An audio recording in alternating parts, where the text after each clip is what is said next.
मयूरेश्वर और गौरीपुत्र की प्रार्थना पर देवी अदिति आंसू न बहाने का वचन देती है। क्रोधित तिथि शुक्राचार्य को चेतावनी देते हुए सावधान करती है। श्री गणेश को कैलाश में न पाकर देवी पार्वती चिंतित हो जाती हैं।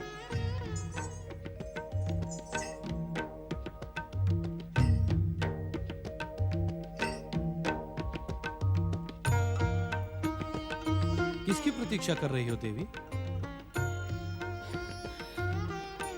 पति परमेश्वराय नमो नमः। अधिकतर ऐसा ही होता है, हम जिसकी प्रतीक्षा करते हैं वो नहीं आता। अर्थात का अर्थ तो आप भी जानती हैं। आप गौरीपुत्र गणेश की प्रतीक्षा कर रही हैं, परंतु क्या स्वामी? क्या मेरा पुत्र कैलाश लौटकर नहीं आ रहा? आपका पुत्र तो कैलाश लौट रहा है, परंतु वो गौरीपुत्र है अथवा नहीं, ये मैं नहीं बता सकता। पहेलियां बुझाना आपका स्वभाव नहीं स्वामी। बताइए ना, कौन कैलाश आ रहा है? सांब सदाशिव की जय। देवादिदेव महादेव और महादेवी पार्वती की जय। जगत पिता भगवान शिव और जगत माता देवी पार्वती की जय। लंबे समय के पश्चात तुम्हें कैलाश लौटा देखकर हमें आनंद हुआ।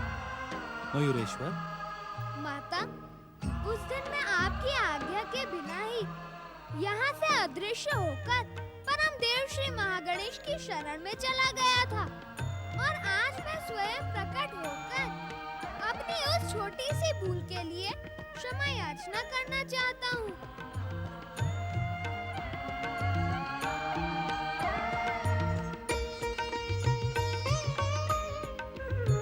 माता, मुझे पूर्ण विश्वास है कि आप मेरी उस भूल को क्षमा कर देंगी। तुम्हें अब तक उस बात का स्मरण है पुत्र? मैं तो वो बात कब से भूल चुकी हूँ। मयूरेश्वर, मेरे पुत्र, मेरे लिए तो तुम और गौरीपुत्र दोनों ही एक समान हो। तुम दोनों ही श्री महागणेश के अवतार हो। तुम दोनों ने मेरे मातृत्व को धन्य किया है। मैं कब से तुम्हारी प्रतीक्षा कर रही थी। आज स्वयं कैलाश आकर तुमने मेरी प्रतीक्षा का अंत कर दिया। नंदी महाराज, मयूरेश्वर के लौटने पर भी माता की आंखों में आंसू क्यों हैं? माता, मयूरेश्वर श्री गणेश के कैलाश लौटने पर आपको तो प्रसन्न होना चाहिए। आप आंसू क्यों बहा रही हैं माता? गण प्रमुख नंदी महाराज, माँ की ममता का अनुमान लगाना किसी के वश में नहीं होता। लंबी प्रतीक्षा के पश्चात आज मयूरेश्वर को देखकर गौरी की आंखों में जो आंसू हैं, वे इनके आनंद की सूचना दे रहे हैं। माता और पिता के आशीर्वाद से पुत्र के लिए संसार का कठिन से कठिन कार्य सरल हो जाता है। मुझे आशीर्वाद दे पिताश्री। मेरा आशीर्वाद सदा तुम्हारे साथ है पुत्र। हम जानते हैं, उग्र के पुत्र अमर वरदानी सिंधु दैत्य के अत्याचारों से संसार को मुक्ति प्रदान करने के लिए श्री महागणेश की इच्छा से तुम पुनः अवतरित हुए हो। सिंधु का वध मयूरेश्वर के द्वारा होगा स्वामी? हाँ देवी, परंतु वो समय अभी दूर है। मयूरेश्वर, आज्ञा पिताश्री। सिंधु के वध तक तुम यही कैलाश में रहकर अपनी माता को पुत्र सुख प्रदान करो। जो आज्ञा पिताश्री। एक बात तो बताओ मयूरेश्वर, तुम गौरीपुत्र गजानन को कहाँ छोड़ आए? मैंने कुछ समय पहले अपनी दिव्य दृष्टि से तुम्हें गौरीपुत्र के साथ आकाश में विचरण करते देखा था। क्षमा करें माताश्री, आपकी स्नेह के छाव में आते ही मैं गौरीपुत्र का संदेश देना ही भूल गया। कैसा संदेश पुत्र? गौरीपुत्र श्री गणेश ने कहा था कि वे आपकी सेवा में शीघ्र ही पहुंचेंगे। सर्वशक्ति संपन्न और श्री महागणेश के अवतारी गौरीपुत्र गणेश के लिए चिंतित होने की आवश्यकता नहीं है देवी पार्वती। हो सकता है कैलाश लौटने से पूर्व उन्हें कई महत्वपूर्ण कार्य संपन्न करने पड़े। माता, अपना स्नेह प्रदान करने से पहले मुझे वो मोदक तो दे दो जो आपने गौरीपुत्र के लिए बनाए थे। कब से मैं आपके हाथों से बने मोदक खाने की प्रतीक्षा कर रहा था। If समय मुझे भूख भी लग रही है। अवश्य पुत्र। आज तो मयूरेश्वर के साथ हम भी मोदकों का भोग लगाएंगे। आपका प्रसाद तो नंदी और भृंगी को भी प्राप्त होगा स्वामी।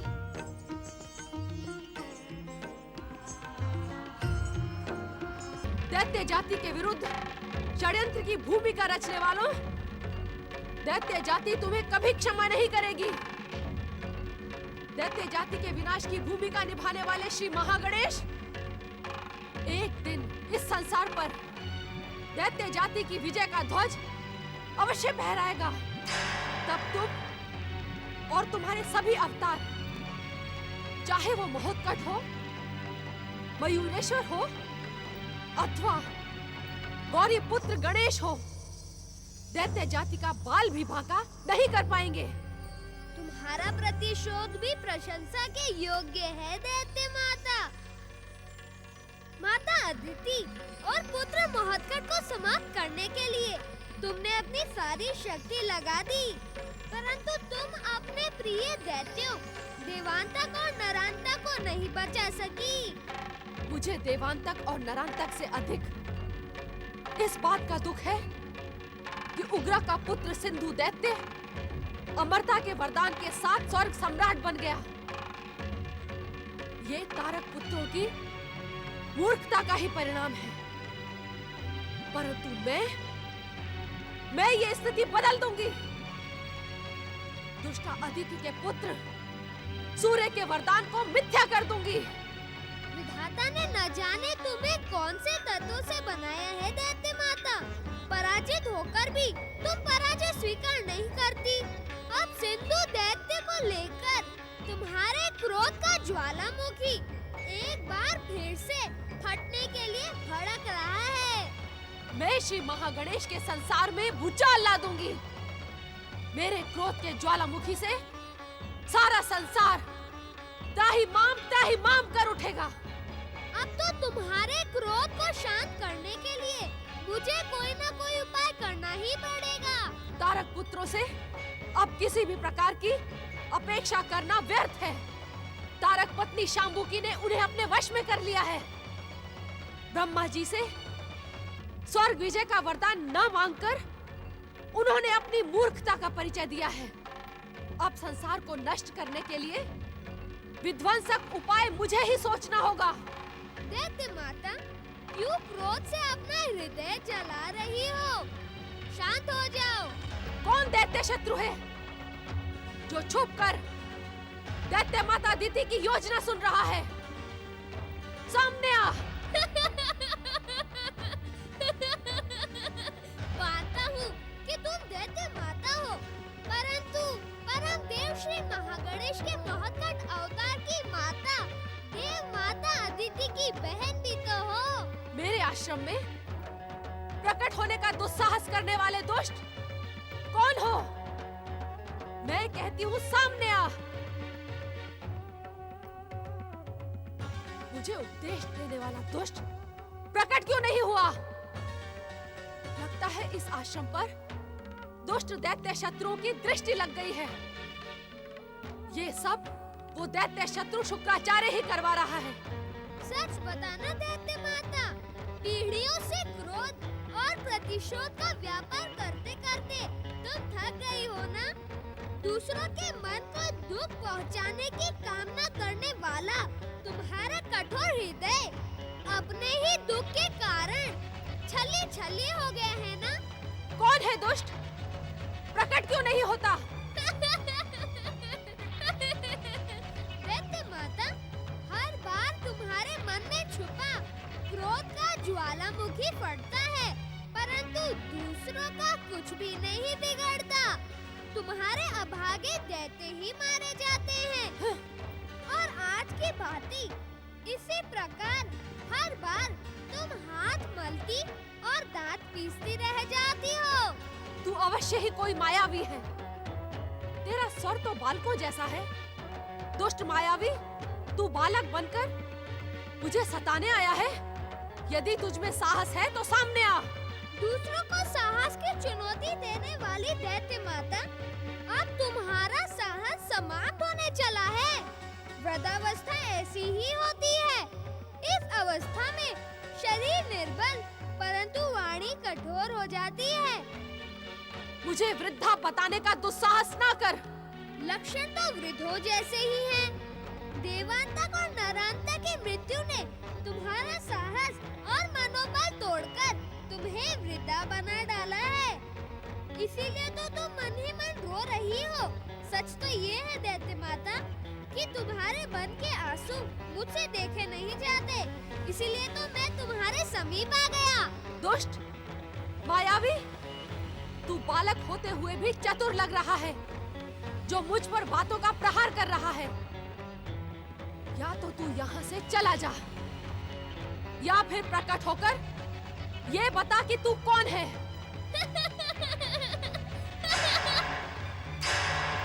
आपकी आज्ञा का सम्मान करते हुए मैं यहाँ प्रकट हो गया। लोग मुझे भली भांति देख लो। इस कश्यप आश्रम से मेरा पुराना नाता है। तुम्हारे पति ऋषिवर कश्यप और तुम्हारी प्रेममयी बहन माता अदिति ने चतुर्मास के समय इस आश्रम में बैठकर परम देव श्री महागणेश की आराधना की थी।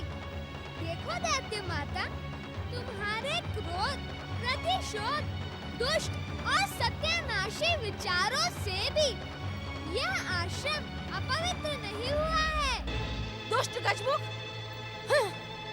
मैं तो तुम्हें यही समझाने आया हूँ दैत्य माता कि आज भी तुम इस आश्रम से अपनी इच्छित वस्तु प्राप्त कर सकती हो।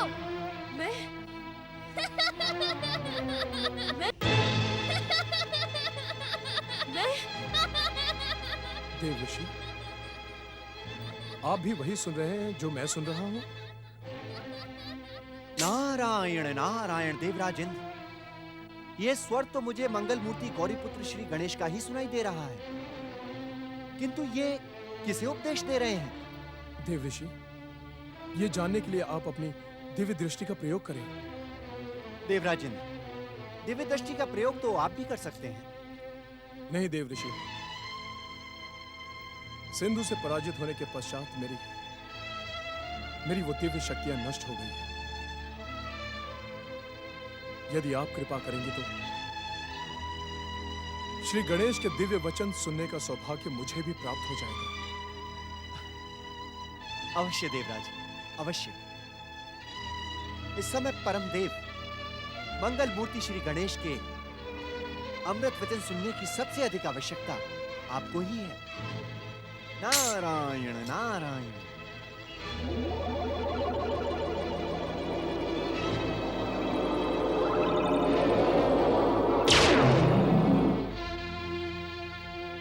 अब आप भी अपनी दिव्य दृष्टि का प्रयोग करें देवराज।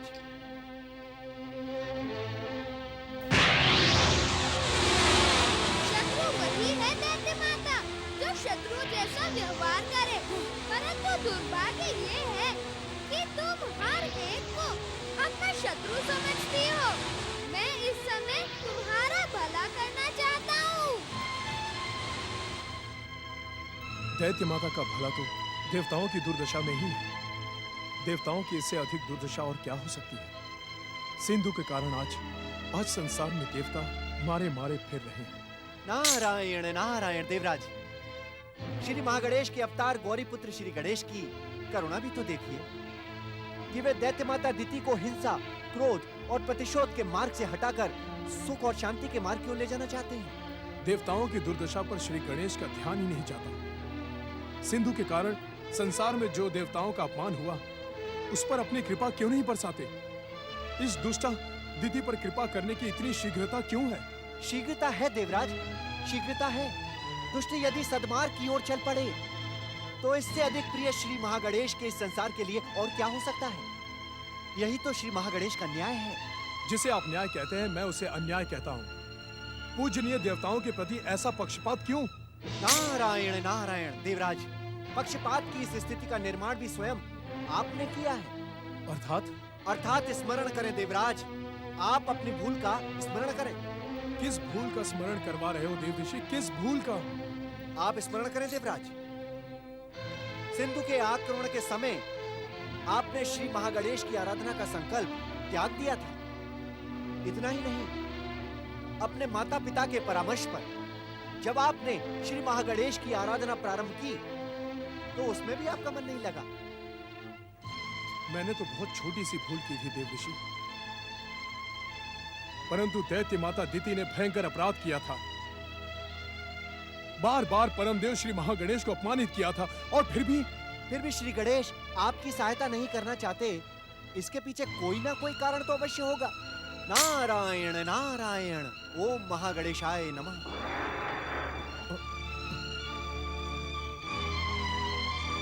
कारण एक नहीं अनेक है दैत्य माता। जब जागो तभी सवेरा दैत्य माता। उचित और अनुचित पर विचार छोड़कर तुम अपनी भूलों का पश्चाताप करो। इस संसार के साथ ही परम देव श्री महागणेश की कृपा तुम्हें अवश्य प्राप्त होगी। ना तो मुझे दुष्ट दैत्य शत्रु संसार की कृपा चाहिए और ना ही दैत्य शत्रु श्री महागणेश की। तेरा उद्देश्य अब बहुत हुआ। तू मुझे मेरी भूल स्मरण करवा रहा है। भूल तो तूने की है गजमुख, मेरे इस आश्रम में आकर। अब मैं तुझे जीवित नहीं छोड़ूंगी। सावधान दैत्य माता, मुझ पर प्रहार करने का विचार तुम्हें घोर संकट और भयानक कष्टों में उलझा देगा। मैं तुम्हारे कष्टों का अंत करने के लिए यहाँ आया हूँ। मुझे मेरे कष्टों से कोई मुक्ति नहीं दे सकता। सब मेरे शत्रु हैं, सब मुझे अपमानित करना चाहते हैं। तुम्हारे मन में इसी बात का दुख है न दैत्य माता कि देवांतक और नारांतक की मृत्यु के पश्चात उग्रा के पुत्र सिंधु दैत्य ने स्वर्ग पर अधिकार कर लिया है।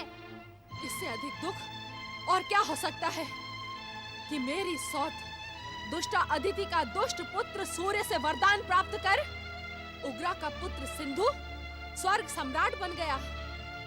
सिंधु के स्वर्ग सम्राट बन जाने से मेरा दूत लांछित हुआ है, लांछित। तो मैं तुम्हारे इस दुख को अभी दूर किए देता हूँ। तुम मेरे साथ छल तो नहीं कर रहे हो गजमुख? छल और प्रपंच तो आपके आभूषण है दैत्य माता। मेरा उनसे क्या काम? मैं सत्य ही आपका दुख दूर करूंगा दैत्य माता। स्वर्ग सम्राट सिंधु दैत्य माता दिति का दुख दूर करने के लिए तुरंत यहाँ प्रकट हो जाओ।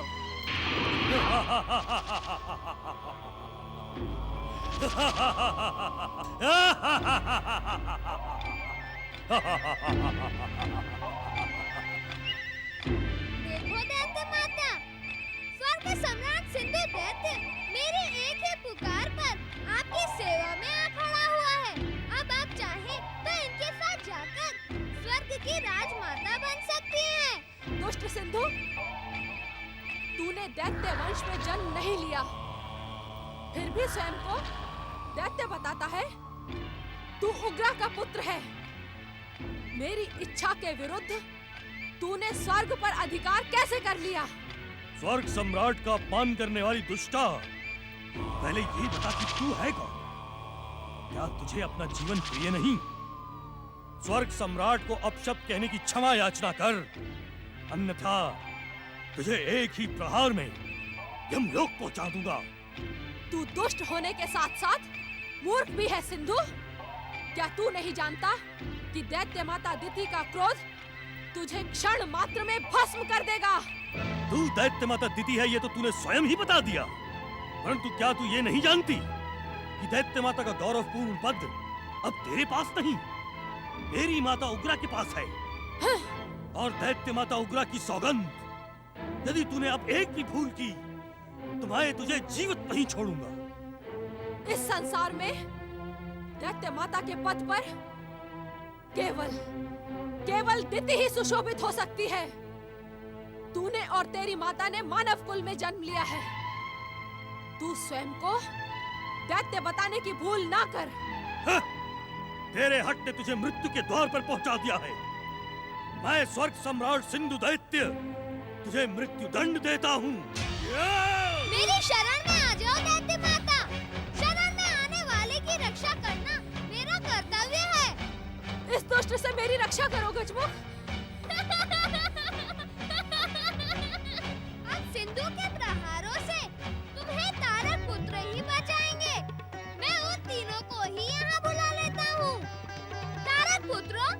तारकाक्ष, कमलाक्ष, विधुन माली, यहाँ प्रकट होकर दैत्य माता दिति की रक्षा करो।